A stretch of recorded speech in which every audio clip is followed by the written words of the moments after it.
We are more than willing, Mr. President, to Good answer. afternoon, Mr. President, and to questions. our esteemed colleague, Senator Kiko Pangilinan. May I have the privilege of asking some clarificatory questions to the one of the principal authors and the distinguished gentleman from Pampanga and the rest of the Philippines. Most willingly to our minority leader and the gentleman from Taguig and Pateros. Yes. Thank you. Mr. President, with the permission of Senator Pangilinan, may I start by asking just some preliminary questions, just to set the tone and the environment. Let me start by saying that the gentleman is a friend.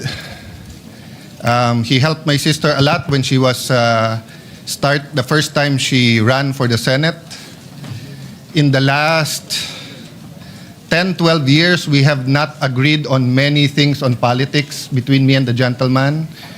Yet we have worked on many things together. Both of us had the privilege of being in the cabinet, him during as presidential advisor on agriculture, myself on the foreign affairs. But the most significant thing is that we are brothers in Christ, correct? Amen. Yes. So I take that as a yes, the amen.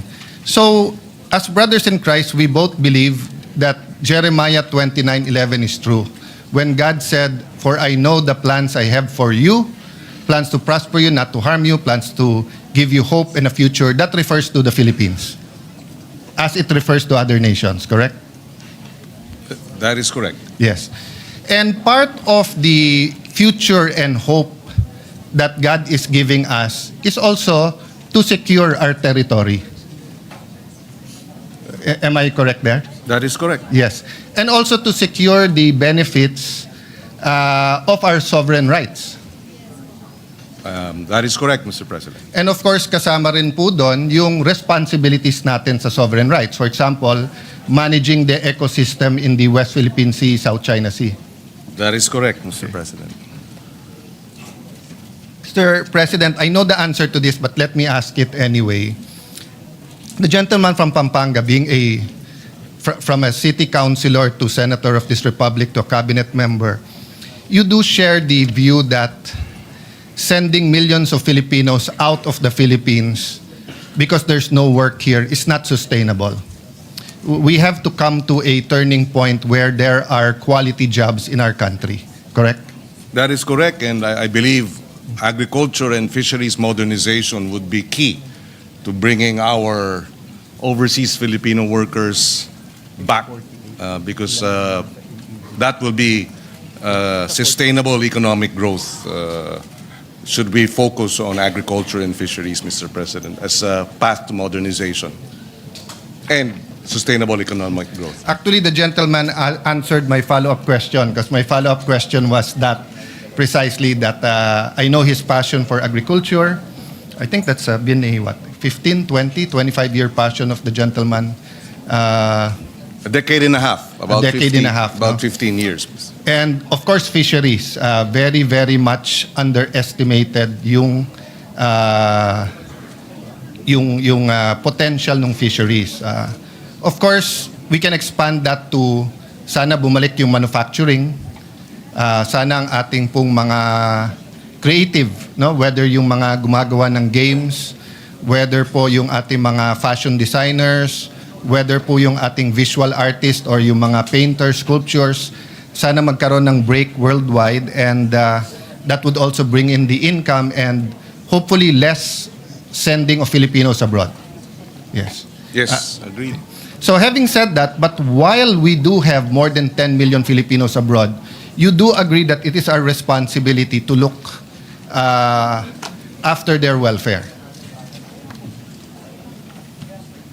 While they are there, the millions abroad, and I know the answer is obvious because the gentleman has also stood up, no, to protect and to defend our That is correct, our Mr. OFWs, no. And one way of protecting them is through diplomatic ties, correct? Definitely, Mr. Yes. President. So, Mr. President, would it be possible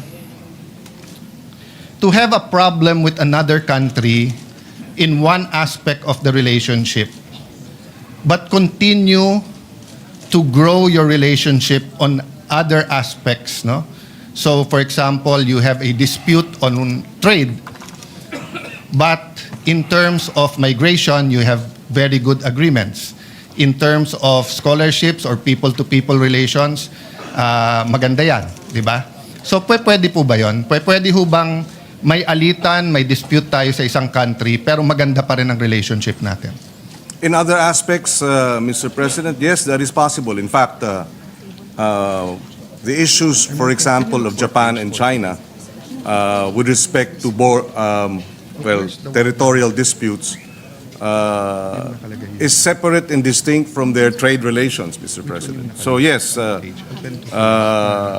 these disputes can coincide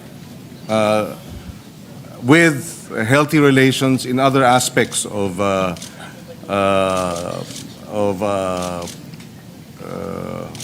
trade, foreign exchange, cultural exchange, among others, Mr. President. That's correct. So, Mr. President, these are all preliminary, and I hope you give me a little bit of latitude on it. But to go straight to the point, can we have good relationship with China despite our dispute in the West Philippine Sea and the South China Sea? Up to a certain extent that, yes, definitely, we hope we could be able to distinguish between our territorial disputes as well as, for example, our desire for greater trade with China. Mr. President, we'd like to see something like that, yes.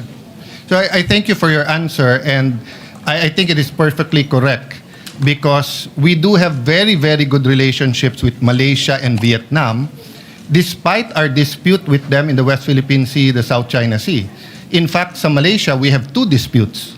We have dispute in the West Philippine Sea, but we also have dispute about Sabah. That's correct. No? Of course, they do not recognize that we do have a dispute regarding Sabah because as far as they're concerned, there was a UN referendum and that's done, di ba? So there can be a dispute despite the fact that the other side says walang dispute, tapos na to. Well, yes, definitely. Yes. So, could it be possible, Mr. President, that marami sa atin pare-pareho ang stand? To simplify, atin to. Atin to. I will not go into the details that Senator Marcoleta went into or His Honor or others where you look at the legal basis of the different entitlements and territory. I think mahaba po yun. No? If you go to the Treaty of Paris, the amendments, the difference between territory and sovereign rights, mahaba yon. But would it be possible na pareho tayo ng stand, atin to, pero iba lang tayo ng approach kung paano ma-secure ang benefits ng atin ito? Well, definitely, Mr. President, we are in a democracy. We can agree, but at the same time have differences in approaches, Mr. President. We can agree on a fundamental principle that the exclusive economic zone, for example, of the Philippines has been ruled upon. We can agree that the arbitral ruling is a victory for us. But we can also disagree in terms of how to move forward in approaching China with respect to other considerations, Mr. Bro, other concerns, Mr. President. So, President, let's go a little bit to the arbitral ruling in a while. But thank you very much to the gentleman, to the principal author, Senator Kiko, especially Senator Bam, who we worked closely together in the previous Congress in the Rules Committee, yourself. We can disagree on language, on culture, on approach, maybe even strategy, but I don't want to go into strategy because the other countries are watching. No, Malaysia, Vietnam, China. We have a joint strategy with ASEAN, which is quite common knowledge, but then ang problema when we talk about strategy in public nakikita din ng kabila. But I guess there'll be parts of it that we will nadadaanan natin, Your Honor. But if ever there's something deep about the strategy na dapat hindi in public, please just correct me, or I will state that I will not discuss on that matter because I don't think it will be in our interest to do so. But I want to dwell muna dun sa point that we can agree and disagree. We can love the Philippines, protect our territory, secure the victory under UNCLOS, under the arbitral ruling, under international law, but yet magkakampi tayo. Pero kasi tignan nyo tong article na to. Sabi po nung dating secretary ng Presidential Advisor on Political Affairs, hold the chinadors accountable. So, as far as he is concerned, anyone who did not sign the resolution is pro-China. I dare ask, do you agree, Your Honor? I do not agree. In fact, I manifested when we sponsored the measure that the final determination of whether you are for or against the resolution is not in the being an introducer, Yes.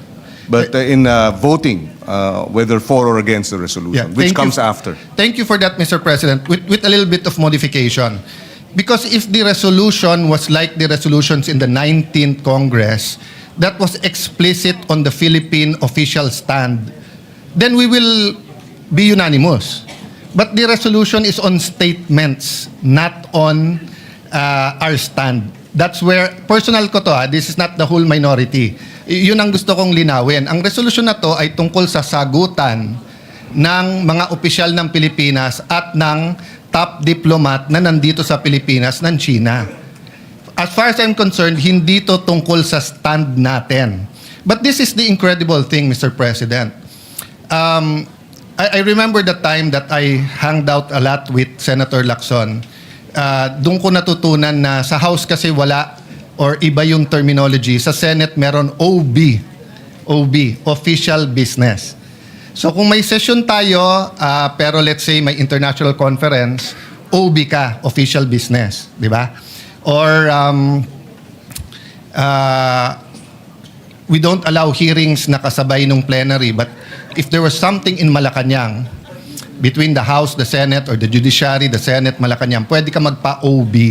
But there is another kind of OB, yung opportunistang balimbing. No? What do I mean by that? May I ask, Mr. President, honored gentleman, are you familiar with the stand of Secretary Llamas regarding the West Philippine Sea? It's okay if you're not. I'm just wondering if you're familiar. I'm not familiar, Mr. President. Today, he is one of the most ardent voices, the most firm voice about confronting China. At yung hindi mag-confront sa China ay Chinador or pro-China. That's a funny thing because before the arbitral ruling was filed, he sought me out. Sabi niya, Alan, mali approach ni Pinoy. Dapat kinakausap ang mga Chinese. Kung gusto mo, iset up ko yung meeting between you and the Chinese ambassador. And he did. And then sabi niya sa akin, Alan, ang Chinese may ibang kultura. Kakausapin mo yan bilateral. Hindi pwedeng multilateral. Isasama natin ang kano, mapapahamak tayo. He told me that. He met me after the meeting with the Chinese ambassador. This was during the time of President Pinoy. I think in the arbitral award, if I'm not mistaken, Senator, you were still in the Senate, no? You were in the cabinet yet, eh? No, I was no longer. You were already... Yung award... 2016. No, we filed the... The award was 2012, 2012 yung standoff, eh. Yes. So you were still in the Senate, no? Yes, the first 3 years of my third term. Yes. So I was minority leader noon. So by virtue of that, I was in the National Security Council. And Ronald Llamas were looking for anyone and everyone who would listen to him to talk to whoever to convince President Pinoy not to file the arbitral case. Not to go and to have bilateral talks. So let me just mention, Mr. President, that what is seen in public, in Facebook, in vlogs, is very, very far from what is discussed in the halls of power and between professionals. I mean, here in Senate, we know where we disagree, we know where we will agree, di ba? So for example, if you talk about divorce, we will know who is pro and anti. So yung pro, gusto niyang mapasa yung batas na pwede ng divorce. Yung anti, ayaw. Meron namang pro-divorce, pero ayaw na no-fault divorce. Ibig sabihin, kailangan may grounds. So, masalimuot ang issues, no? Anong point ko doon, Mr. Chairman, Mr. President, dear Senator Pangilinan? A issue this complex, we should simplify so that people, especially students, would know that, you know, we shouldn't be, dapat walang divide and rule, dapat hindi tayo magpabaya, dapat always tayo on guard. But is it productive na just because you don't agree on a certain point, siya pro-China, ikaw, di ba? So, let me ask you this question. Can you be pro-Philippines without being anti-China? Well, that's a general proposition, so I will have to answer with a qualification, Mr. President. That's okay, Mr. President. Yes, Ito naman, opinion lang naman natin dalawa.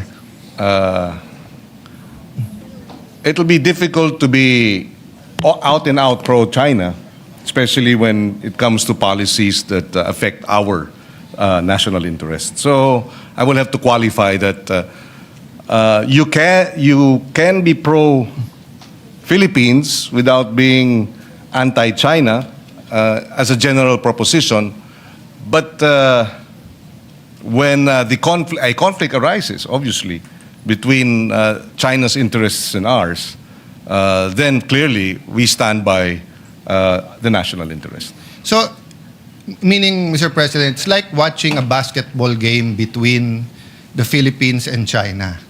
I'm pro-Philippines, and then in the game, of course, I will cheer for the Philippines, but I don't hate China. Di ba? Pero dun sa specific interest natin, so for example, if I have to negotiate a trade deal, I will be pro-Philippines. Di ba? Now, if it can be a win-win, why not? No? So ang point ko lang, Mr. President, unlike electoral politics, which is a zero-sum game, meaning if Senator Villanueva runs for mayor of Taguig and I run for mayor of Taguig, only one will win. But in diplomacy, it's not a zero-sum game. Diba? It's a continuous dialogue, continuous communication, and there are times that we shout at each other. There's time that you hate the situation. So I'm not even talking about being pro-China. So what I'm saying is that we deal with our problems with Vietnam, but we're pro-Philippines, but we're not anti-Vietnam. Nabanggit ni Ginoong minority leader yung basketball. In fact, ako may halimbawa. Last Tuesday, nung matapos yung aming balitaktakan ni Senator Marcoleta, yung nag-dinner kami sa Chinese restaurant. Hindi ng mga kasamahan ko. So ibig sabihin, kahit na ba tayo ay naninindigan at hindi tayo sumasang-ayon sa naging patakaran o yung mga bitiw na salita ng gobyerno ng China, paborito ko pa rin ang Chinese food. Yes. So that's a good example because that's what I want to point out. Pareho tayo ng stand, atin to. Etong portions ng South China Sea, West Philippine Sea, na territory natin. Ako, mas radical pa stand ko. Hindi lang yung 12 nautical miles. Yung nasa Treaty of Spanish, atin din yun. Hindi natin pwedeng basta't i-give up yon by international treaty. Diba? Some will disagree, some will agree. The Supreme Court case na final ni a brilliant man ni Professor Magallona, diba? Nasabi niya, sa UNCLOS, bumawas yung ating territory. But we're not here to discuss that now. We're discussing number one, yung sagutan ng opisyales at nila. So I just want to point that out, Mr. President, Senator Pangilinan, because we don't want to be hitting each other kung pareho naman pala stand natin in terms of sovereign rights and sovereignty. Let it be oversimplified. Si Senator Amy, kapitbahay natin dalawa, co-owners tayo, may puno ng mangga sa gitna. Sabi ni Senator Amy, sa kanya yon. Sabi natin dalawa, sa atin yon. Tuwing nagbubunga, nag-aaway tayo. Ang problema, mas mayaman sa atin si Senator Amy. Ang problema, marami pong tangke, airplano, pati sa pera, pati sa diplomacy, sa abogado, mas marami si Senator Amy. So ako, ang stand ko, makipag-usap tayo kay Senator Amy. Ikaw, ang stand mo, hindi, sinisigawan na tayo, makipagsigawan na tayo. So we have the same stand. Mr. President, let me just finish this sentence. Yes, and I will clarify but ang pinag-uusapan natin, yung approach. Pero as so far as saying na etong puno ng mangga ay atin, pareho tayo. Pero hindi po nakikipagsigawan ang I would not describe yung position taken by this representation as nakikipagsigawan. In fact, maganda yung point ng minority leader, yung kanyang paghahambing na sila, ang China, maraming baril, maraming resources, maraming armamento, etc. At dahil nga doon, napakahalaga na ating isinusulong yung rule of law at yung ating sandigan ay yung international law. Hindi natin maaaring labanan ng puwersa ang China. We cannot fight in the area of brute force. And that's why we are fighting in the area of the arbitrary ruling, the UNCLOS, the rule of law, international law. Yes. I will not disagree with you. When I said sigawan, it was in the context of magkapitbahay, etc. Because, Mr. President, President Aquino and President Duterte had very different approach. President Aquino, at a certain point, to be fair to him, at a certain point, may bilateral na pag-uusap. But after the standoff sa Scarborough, nagkaroon po ng, for lack of better word, we call it megaphone diplomacy. Di ba? Yung maingay sa media. But for the record, Mr. President, did we lose a single inch of territory or sovereign rights? Did we lose a single centavo during the Duterte administration? Well, according to the Department of National Defense, because this was tackled during the interpellation last week, that despite the Duterte administration's positioning, the harassment did not stop. The water cannoning did not stop. And therefore, this is the situation, Mr. President. Hindi naman tumigil yung paghaharas. Yes. Hindi rin tumigil yung pag-water cannon. Mr. President, we'll speak about that. Iibahin ko yun kasi ibang issue kung yung dispute was live at umaabot ba sa water cannon. Ang tinatanong ko, kasi during President Aquino's time, it's on the record, we lost control of Scarborough. We lost control. May miscalculations na nangyari. Instead of sending a Coast Guard ship, we sent a military ship, Navy, a gray ship, and then nagkaroon ng standoff and then kinontrol ng Chinese. So when President Duterte took over, that's what we had to deal with, the threats that it will further escalate. So from the time that President Duterte took over, June 30, 2016, until the time he left, June 30, 2022, did we lose a single feature, a single square inch? Did we lose part of our territory? I think it's on the record, we did not. Well, if we did not lose any, then we thank the efforts of the past administration. But did we gain? Were we able to reverse the losses? I think not. Were we able to improve our trade, direct investments, etc.? I would say not so. Not as robust in terms of other countries. So therefore, may plus minus din po, Mr. President. Well, let me answer that in two ways. First, I appeal to the records. We had more trade than during the Aquino administration. More bananas, other fruits were allowed into China. The tourism went up. First time in our history, lumaban yung dami ng Chinese versus dumami ng Japanese. And then yung hindi nakakapangisda, your staff, I have my support staff, you have your support staff, they can Google it. President Duterte announced that our fishermen can fish. Hindi lang pwede sa loob ng lagoon. And pati yon meron dahilan because spawning grounds yon eh. So hindi dapat mag-fish dun sa loob. Long story short, hindi nakakapag-fish nun. Did we gain? That is now the challenge of the Marcos administration.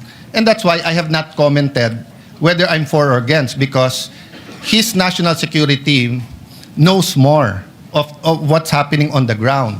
And ongoing pa yung kanilang strategy. Do I hope that they will gain? I think there are some gains in the Scarborough. Of course, I hope that they will gain. Kaya nga ulit-ulitin ko. Pareho stand natin, atin to eh. Yung approach natin ang iba. And tayo, nakakapag-discuss tayo.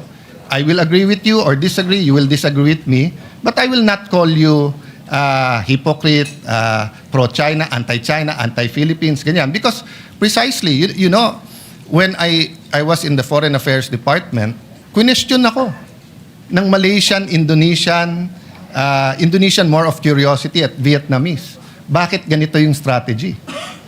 Because nakikinabang sila sa strategy natin pag tayo maingay. But I got the shock of my life. Why? Because when I actually became Foreign Secretary, the funds from the United States for the South China Sea, mas malaki ang nakukuha ng Vietnam kaso sa Pilipinas. Ginera nila ang Vietnam, tinalo sila. Tayo, treaty ally, mas malaki. Ang before the administration of President Duterte, binigyan ng same kind of ship or seacraft ang Taiwan sa Pilipinas. Yung sa kanila may weapon system, may communication system. Sa atin, walang weapon system. So Mr. President, what I'm saying is that pareho tayo ng stand. Pareho natin mahal ang Pilipinas. Pareho natin gustong makinabang ang bawat Pilipino, ang anak ng anak ng anak ng anak ng anak natin. You know, President Cory, in her visit to China, actually started the discussion on this. So it's not new, no? So if you have comment, Mr. President, then can I have just a few more preliminary? Go ahead, Mr. Just President. very quickly on the Scarborough Shoal incident. Precisely because of the Scarborough Shoal incident, the Aquino administration proceeded to file the case before the International Tribunal a few years later. I think Yes. 1 year or several months later. And we won, thankfully. Yes. And in that regard, we placed on record that the 9-dash line of China is illegal according to the UNCLOS, that they're setting up building destruction of the reefs and building artificial islands and runways was violative of our EEZ, and that alone gave us a strong footing. So strong in the sense that moving forward, several years later, about 60 countries have recognized the 2016 ruling. Yes. That favored precisely the Philippine position and counting. So I'd like to think that yes, that incident in Scarborough was most unfortunate that it led to that. But because of that incident, we, as a smaller nation, decided that the way to addressing the challenge of a bigger nation, more powerful nation, is by way of the rule of law, by international law. Yes, Mr. President. But there were many things that happened in between. One, we made the mistake of sending a gray ship.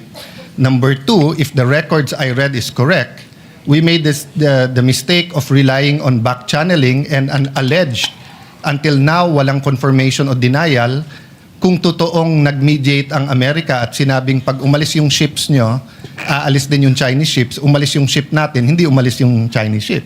So I leave that to history to judge. But one question on the arbitral ruling. Is it a total victory o meron din parts na nagka-problema tayo? Well, there is this concern that, which was already raised previously, that because the Kalayaan group of islands is not within the EEZ rather, then it creates some questions regarding our sovereign rights and sovereignty over the KIG. But it can be argued that in the same way, for example, Guam is not within the EEZ of the United States, it is still U.S. territory. Medyo exhaustive naman po ang inyong talakayan ni Senator Marcoleta. I'll just try to summarize it in one line. Yung nangyari kasi doon, claim natin na China cannot claim a group of features as one unit that, what's the right word, that generates entitlements and rights, di ba? But tayo, claim natin yung KIG as a group. That's why last minute lang nalaman nung lawyer natin. So, but as I said, exhaustive kayo. But maraming hindi nakakaalam, and I think this is where it's upsetting to scholars. Because I got the shock of my life. Before I went to DFA, I attended seminars, international seminars. Ito yung mga track 2, mga professors. At tinanong nga ako ng isang professor, "Sir, did you win the arbitral award?" Of course, sagot ko, yes. But I knew it was sort of a trick question. So he asked me, "Sa Scarborough Shoal, didn't you used to arrest Chinese fishermen?" "Yes." "Oh, didn't you used to arrest Vietnamese fishermen?" "Yes." "O ano ba ang sinabi sa award?" Sabi sa award, "It is recognized as traditional fishing ground of all three: Chinese, Filipinos, Vietnamese." So ngayon, hindi na natin sila pwedeng arestuhin. So hindi rin totoo na parang Biblia, as far as we Christians is concerned, that every part of the Bible is true. May mga naging kahinaan din itong agad-agad natin pagpunta sa arbitral ruling. Kaya, in resetting our problem in Scarborough Shoal, hindi na natin mababalik sa before Pinoy's time or before the standoff because stop na tayo nung ruling sa arbitral court. But in the conceding that may be the case in terms of us arresting other fishers from other nations, the fact that there was a recognition that these are traditional fishing grounds for all means that China is now doing illegal acts by water cannoning our fisher folk who are in the area, Mr. President. So in that regard, Mr. President, that was clear even before. But before, pwede natin sila arestuhin. Ngayon, hindi na natin sila pwedeng arestuhin. Dati, pag i-easy natin, kailangan nila ng fisheries agreement. Kung hindi, pwede natin silang arestuhin. Parang Papua New Guinea. Sa ngayon, doon na tayo kumukuha. Not all, but tuna, kumukuha tayo sa EEZ nila, pero may fishing agreement. Sa ibang parts ng EEZ natin, we can still arrest. yes. But not in Scarborough. But that's not my point. My point is, we can discuss soberly as patriotic Filipinos how to navigate this and secure our territory and also benefit from all of this, from our sovereign rights, di ba? Without saying you're pro-China, you're anti-China, Chinador ka, etc. No? And the funny thing is, Mr. Llamas was correct on that point. Because sinasabi niya, hindi man pinag-aralan lahat, iba-iba yan. Iba yung stand natin sa Ayungin, iba stand natin sa KIG, kay Don. Kaya lang ngayon, biglang balimbing na, biglang totally siya ang Mr. Philippines. No? Mr. President, who was the first to start reclaiming in the South China Sea? At least from the Philippine... What country, Mr. President? Malaysia actually reclaim yung layang-layang. Oh, you're from the DFA. DNC. Yes, our DND resource person says that it was Malaysia Okay. that started claiming. No? Okay. And of the claimant countries, sinong pinaka-aggressive? Of the claimant countries. I'm not talking about 1 China. month, 1 China, year. of In the course. last 20 years, China. Yes. Okay. Sino pinaka maraming reclamation? China. As of now, Vietnam. As of today, Vietnam, according to the DND, Mr. President. What country offered the United States not to militarize the reclamations, etc.?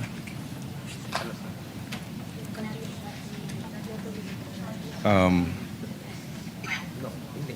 Actually, Philippines was the first. President Ramos was the first to say not to militarize that. Ramos. Yeah, before. Yes, according to our resource person, it was President Ramos who first Okay. requested not to militarize the area, Mr. Okay. President. Not bad yung taga-DND, sir. You got 1 out of 4 questions correct. Not bad. The first to reclaim was Vietnam. The most aggressive to reclaim and most islands is Vietnam. Yes, that's correct. The most aggressive is Vietnam. The country to first propose to President Obama not to militarize na hindi tinanggap ng American government is China. President Xi was still vice president there. It's recorded in many, many books. I recommend you read yung kay Mahubani, a great diplomat, a great professor of the Lee Kuan Yew School of Government. No? Instead of saying yes, they continued to send their Navy ships because of the freedom of navigation. And China reacted the same way that US reacted to missiles on Cuba. No?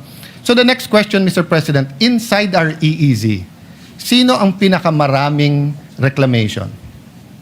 Right now, it's Vietnam. Right now, it is, as I made to understand, it is Vietnam. Okay. Sinong pangalawa? China. Again, according to our DND resource person, China is the second. Okay. Mali po, it's Malaysia. So, tama ako, Malaysia.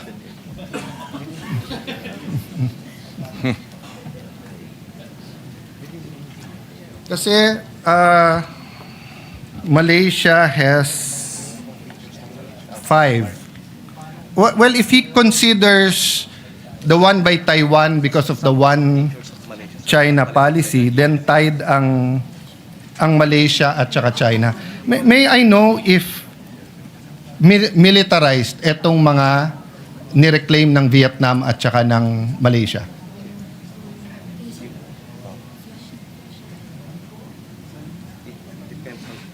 Depends on kung naglalagay ng military office. Yung sa Vietnam, they have their own military. Yes, according to our resource persons in Vietnam, there are military personnel and officers. And So officials. military personnel lang naman, but hindi militarized. Well, yes, not in the context or not. In the context of the Chinese. Yes, not in the relative to. Okay. Ang Malaysia po. Sige, can you show? Sa Malaysia, sir, may military and then they also a civilianized island. Similar. They have the military, but they also have civilianized islands, Mr. President.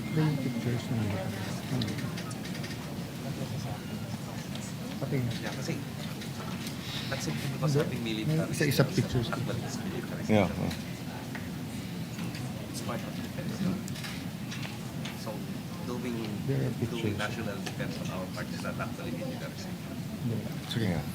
Mr. President, I'm looking for the pictures, but I don't know kung hindi lang authorized ang representative nyo sa DND. Ang features ng Vietnam at Malaysia are may missile silos, may military ships, may radars, I showed it already in this session hall. So hindi totoo na hindi militarized ang Vietnam at saka ang Malaysian features. I'm trying to look for the pictures. Is it there? Yeah, that one. Can you show that, please? Actually, yung term na militarized kasi hindi. Nasa part 2. Oh. Mr. President, during the time of President Duterte, while they're readying the pictures, parating inuulit-ulit ni Justice Carpio, pag hindi ka nag-protest, malulusaw, I don't know his exact term, pero maapektuhan daw claim natin. Did you hear that noise during that time? I may have picked it up, Mr. President. Yes. I don't know. I'm not sure exactly when he Yes, said that. But there were a number of Yeah, times. he yes. together with many advocates kept on saying, whether I was foreign minister doon o hindi, na pagka hindi ka nag-protest, parang sa atin sa domestic law, di ba, na parang pag 30 years, yung lupa, walang titulo, uninterrupted, walang nagclaim, nagkakaroon ng laches o na-estopel ka. Is there a personnel from DFA here? Yes. Yes. Maybe we'd like He to get... probably used to work for you. Yeah. So let me ask that question. Is the principle of estoppel or of laches applicable to what we are contesting or what we are fighting for in the South China Sea? So tama ba si Justice Carpio na pag hindi tayo nag-protest, mawawala yan? Kaya tayo nagpo-protest. That's the reason why we protest. Kasi we will be taught on that. So it does.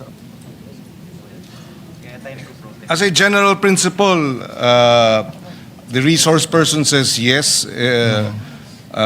Latches may, over time, affect our claims, Mr. President. Maybe we have to correct that, Mr. President. Napakadelikado ng statement na yon. Alam niyo bakit? Kasi nung panahon ni President Aquino and even during the Duterte time, we did not protest Vietnam and Malaysia. So kung tama yung sinasabi ni Justice Carpio, wala na tayong claim sa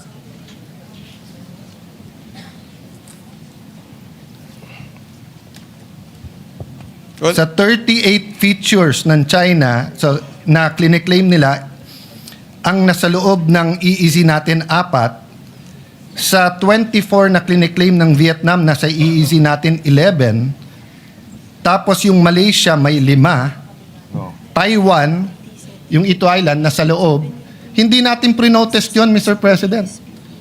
So, let's dispel that malicious political statement because it is not a legal proposition. Wala sa UNCLOS ang laches at saka estoppel. Wala po doon. Hindi, ibang-iba yung law of the sea sa law of land.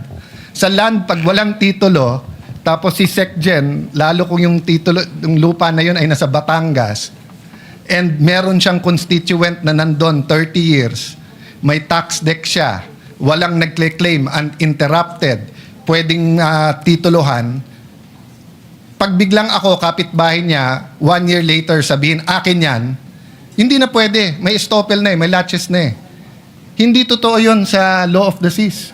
Kahit 1,000 taon, kahit bumangon yung mga mummies at dun sa mga pyramid sa Egypt, atin pa rin yon. No, Mr. President? I mean, we don't have to debate it today, courtesy if the DFA wants to answer that. But if that is their answer, and that wasn't their answer to me when I was secretary, because I asked everyone in DFA, I asked them, kung tama si Justice Carpio at hindi nag-protest during the time of President Aquino, we will file the protest now. Sabi, sir, hindi kailangan. At saka, sir, pag nag-protest ka sa Vietnam at Malaysia, tayo magkakampi ngayon kasi mas malaki ang China. Tayo sa ASEAN ang nag-uusap-usap. So hindi naman pwedeng iba yung rule sa China, iba yung rule sa Malaysia at Vietnam. In terms of legal, Mr. President. In terms of legal, that's correct. In approach, In terms of realities, yes, we do have in to certain do. realities, like for example, the water cannons, di ba? Yes. Yes. Yes. So, Mr. President, eto example, Hison Reef. My eyes isn't as good as it used to be, but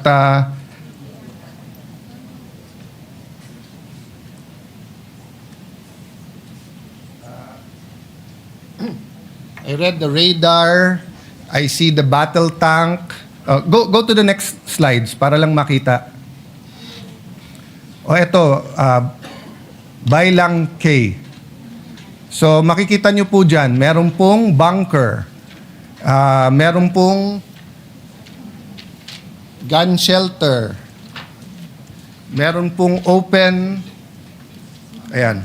May battle tank. May lighthouse. May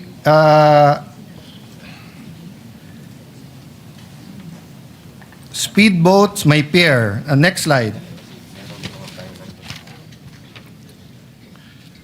The Sincoe East Reef, if I'm pronouncing it right, ha? Meron tong 3-sweep twisted blade turbine for power. May battle tank. May 12.7 mm HMG. Concrete bunkers.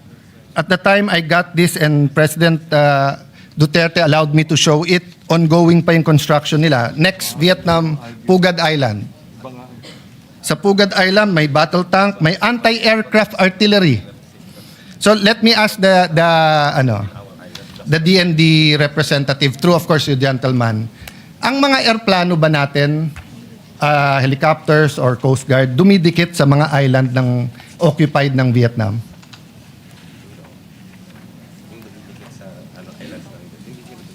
Hindi, tayo dumidikit. Hindi daw tayo dumidikit. Yes. And that is why walang water cannon. That is why hindi natin napapanood sa balita yung you are in Vietnamese territory, move out. Because iniiwasan natin yung sa Malaysia at Vietnam. That's not the only reason, Mr. President. Kasi nga, hindi iniwasan ng China ang Sierra Madre. Sila mali doon, tama tayo doon. I don't contest that.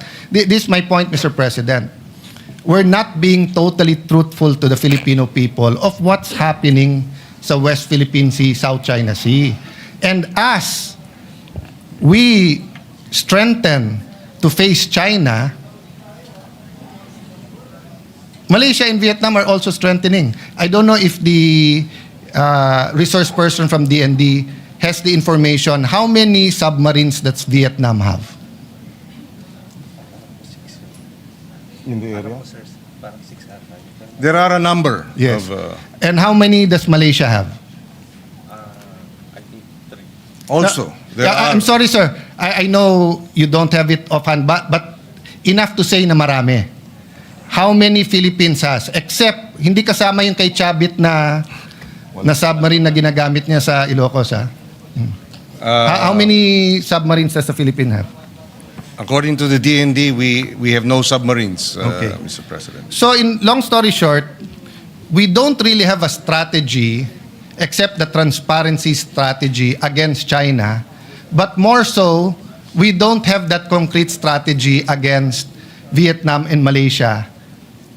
Although we're friendly, Vietnam and Malaysia, as seen in all of this, have a strategy against the Philippines. In this last one, tignan mo po yung Quay. Tignan nyo po yung landingan nila, no? Dun sa Pugad Island, Let's go very fast with your permission just to show you yung Malaysian. Let's go to the Malaysian. Ayan. So yan ang example po, oh. May runways na rin sila. Next slide. Swallow Reef. Next slide. 5 yan eh. So anyway, sige. Let's stop there. But the point I want to make, Mr. President, is kailangan natin magkaisa sa issue na to. Atin to. And some want to make it a political issue. Sila pro-China, kami anti. Hindi po. Pare-pareho tayong pro-Philippines. Pero may mga detalye na kailangan pag-usapan natin ng husto. So I'll go straight to the resolution unless you wanna Yes, please. just react. Yeah. To the resolution, Mr. President, is it correct that ang pinagmulan nito ay yung presentation ni Commodore Tariela na may depiction in caricature or whatever the right name is of President Xi sa presentation niya? Ito ba yung pinagmulan nito? Hindi naman, di ba? Even before that.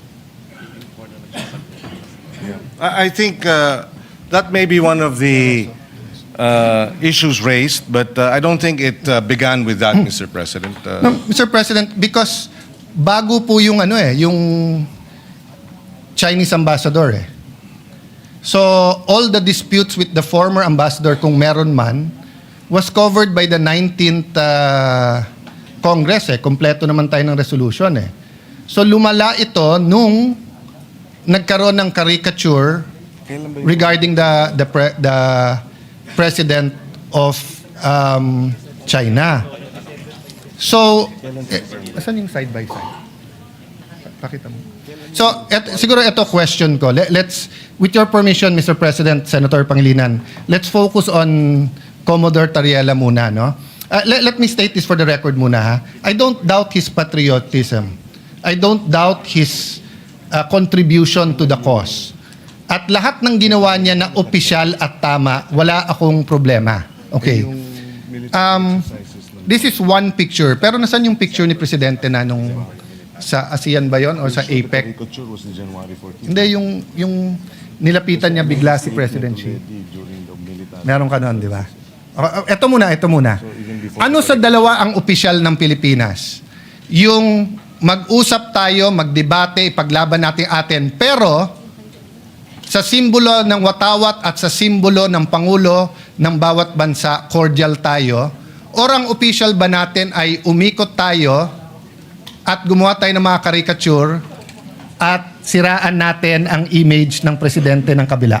Which is our official policy?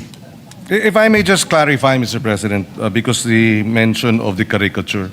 Mr. President, according to the information, the caricature came out January 14. But even before that, Mr. President, I publicly came up with a statement expressing concern about the military exercises, live military exercises undertaken by China in the Taiwan Straits. That was in December. And there, Mr. President, I was called out by the Chinese embassy spokesperson saying, reminding me that I should respect the one China policy. And so the issue of Tariela cannot be isolated, Mr. President. Okay. So, and therefore, if I answer this, it is simplifying, Mr. President, the whole resolution into Tariela's statements. No, it's not, Mr. President. Mr. President, I'll go to the one China policy later on and why you were called out. Because if you remember, the president himself was called out. Exactly, But not Mr. by President. no, because that's their duty. Well, and it is our duty to respond. Yes. Mr. President. Yes. Yes, it's your duty to respond, Mr. President. But To uphold the rights, to uphold our independence, to uphold our freedom of speech, Mr. President. yes, Mr. President, but one of the red lines of China in their diplomatic relations with any country, including the United States, is the one China policy. That's why when the Speaker of the House of US went to Taiwan, they were called out. And there was no issue. Mr. President, and they called, Mr. President, let me finish. Yes. They called, and there was a debate. When President Bongbong said we have to prepare, President BBM, nag-statement. So, wala namang issue eh. Eto stand natin, eto stand nila. Except that, What's Mr. the President, issue there? my experience with Chinese statements, Mr. President, is that they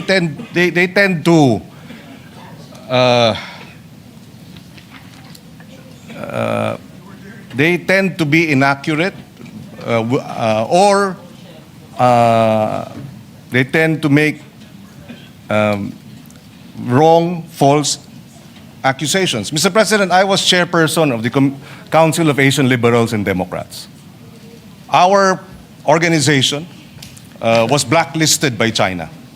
And the accusation was that the Council of Asian Liberals and Democrats, of which I was chairperson, was supporting Taiwanese independence, which was a lie, Mr. President. So I've had experience with Chinese public statements that are false because it serves their interests to promote their one China policy. We respect their one China policy. When I expressed concern about the live military exercise, I did not speak about Taiwan's independence, or I did not speak about, or at least from my point of view, it had nothing to do with the one China policy. We were just expressing concern that the live military exercises are creating tension and escalating tension in the in our region. There was no mention of one China policy, and then they come in and then remind me. No, Mr. President. That is a standard reminder because they consider Taiwan and the waters in between to be part of China. So, put it another way, Mr. President. Sa kainitan ng secession movement ng Mindanao, kung may statement ang isang opisyal ng China, dahil nagpadala tayo ng military sa Marawi, hindi ba ang diplomats natin sa Beijing sasabihin din sa kanila, huwag kayong makialam? Kasi one Philippines to eh. Ang Mindanao ay hindi independent. Mr. President, I beg to disagree with the comparison. I think, again, ano yan, Atis at Santol, Mr. President. Iba yung sitwasyon dun sa Mindanao, iba naman ang sitwasyon dito sa Taiwan Straits, Mr. President. Mr. President, that's a very, For example, we have about 200,000 overseas Filipinos in Taiwan. And so these live military exercises are a concern because an accident could lead towards, a shooting war, which we would, for the sake of our Filipinos overseas, we would like to ensure that nothing like that happens. No, I agree with you, Mr. President. And I agree with your statement, and I agree na sana hindi invade yung Taiwan. What I'm saying is it's the duty of their diplomats na sumagot. So if there were 200,000 Chinese in Mindanao, and we had live exercises, i-invade yung Marawi, yung ating diplomat ay aangal pa rin sa Beijing because it's their duty. Diba? But to move on from that, Mr. President, okay, going back to Commodore Tariela, sa resolution nyo po kasi nakalagay dito in their performance of the official duties. So, tinanong ng ambassador ng China sa DFA, official ba yan? Which is tama and normal. So if in Beijing, yung isang general doon ay maglabas ng caricature ni BBM, ipare-recall natin yung ambassador natin doon pag hindi siya nagtanong, nag-protest na bakit, at pag hindi sinabing official ba yon. Kasi yung Pangulo natin takes effort and time for good relations despite the dispute. Tapos yung general, naka-uniforme pa siya, on official time, will show this caricature. So, my point, Mr. President, is naghahalo-halo kasi itong resolution na to kung ano tama at mali. Let's assume, I will not grant because hindi ko alam yung statements niyo, Mr. President. I have to admit that. Okay? Pero naghahalo din yung statement si Tariela. We cannot pass this resolution saying that Commodore Tariela is correct because he's wrong.